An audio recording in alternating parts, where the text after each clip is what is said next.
Good day po, The Hope Channel. Ito po si Warrior Gracious ko. 4 years old na po siya, pero magpa 5 years old na po siya sa June 2, 2026.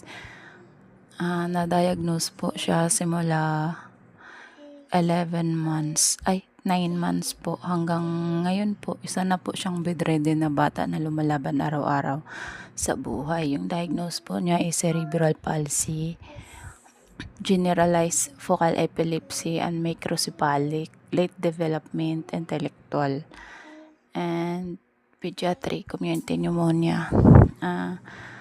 Magbaka sakali lamang po lumalapit po kami sa inyo para humingi po sana ng diapers and milk po kung sakaling pala rin at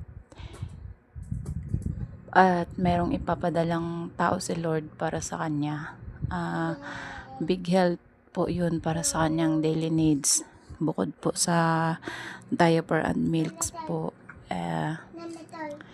nagme-maintenance din po siya.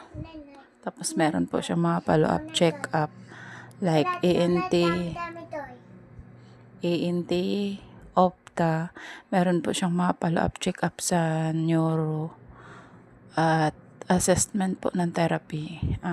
Sana po willing to wait po kami, and sa Lord na po bahala magbalik sa inyong kabutihan na galing po sa inyong puso. At yun lang po, willing to wait.